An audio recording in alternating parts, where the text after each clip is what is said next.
In Haiti, there have been marches and protests going on for several weeks.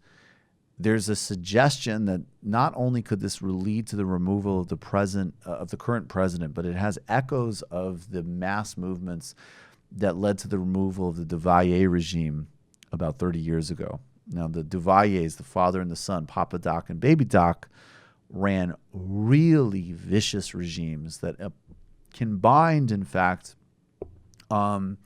sort of what Huey Newton noted, actually, about a certain type of post-colonial leader, a kind of like there was a lot of echoes of like voodoo motifs and nationalism with a massive corruption, class-based stratification, and a secret service that was basically designed by the CIA to murder and control rebellious elements inside Haiti.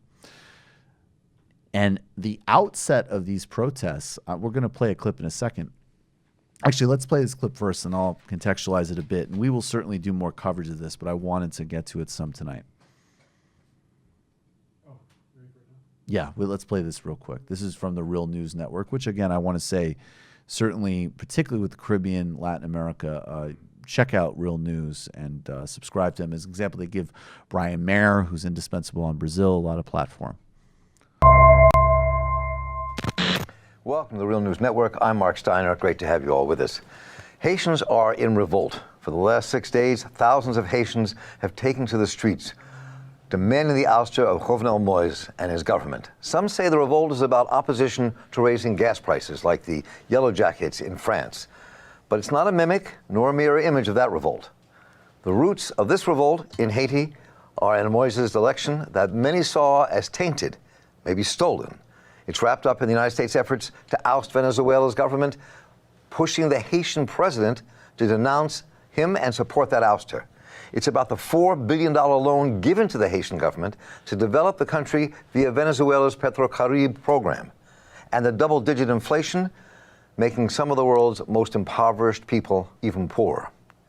And it's about the 228-year-old U.S. effort to control Haiti and Haitians' resistance to that.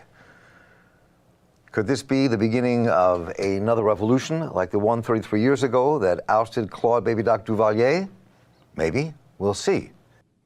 So that's a really good summary, and I just want to touch on, and again, I'm working to undertake the process of covering this more as best I can. In 2005, I believe, or 2006, Hugo Chavez basically... 2005, I'm quoting now from Libération Haiti, Kim Ives, who writes for it. Chavez began an unprecedented experiment in solidarity and capital seeding, the Petro-Caribe Alliance, which was launched in 2005 and eventually spread to 17 nations around the Caribbean and Central America. It provided cheap petroleum products and fabulous credit terms to member nations, throwing them an economic lifeline when oil was selling at $100 per barrel. By 2006, Washington had punished the Haitian people for twice electing Aristide. Now, Jean-Bertrand Aristide was a liberation theologian and activist priest who campaigned basically for social democracy in Haiti. He would become president. Very complicated legacy, which we really genuinely do not have time to get into, and I'm still working out the complexities of it. There's a lot of mixed feelings about his record. But in a big picture view, the reality is that he was removed in, I believe, 2004 or 2003 by a Bush administration-backed coup. He went into exile into South Africa. So this is what they're referencing. The Haitian people had already been punished for twice electing Aristide in 1990 and 2000 with a coup d'etats in 1991 and 2004 and two military occupations handled by the United Nations. The Haitian people had managed a sort of stalemate by electing René Préval, an early Aristide ally, as president. On the day of his May 14, 2006 inauguration, Préval signed up for the Petro-Caribe deal, greatly vexing Washington as outlined by Haiti Liberté in its 2011 reporting using WikiLeaks-obtained U.S. secret diplomatic cables. After 2 years of struggle, Proval eventually got Venezuelan oil and credit, but Washington made sure to punish him too. Following the January 12, 2010 earthquake, the Pentagon, the State Department, and Bill Clinton, with some flunkies from the Haitian elite, virtually took control of the Haitian government. And in 2010 to March 2011 election processes, they pushed out Proval's presidential candidate, Jude Celestine, and put in their own, Michael Martelly. Michael Martelly was a pop star.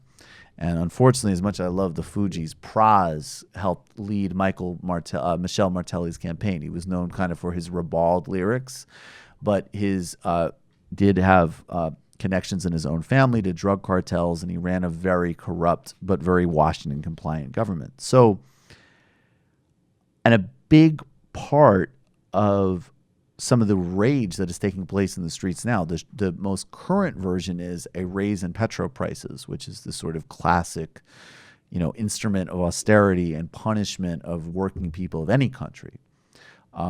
But it's far more endogenous and complex and unique to Haiti than some kind of reflection of a kind of yellow vest type moment, because part of this actually goes back to the current government's connections to profound mismanagement of what Chavez offered in the form of that loan to Haiti that Proval, to his credit, really fought for and was punished by Washington for.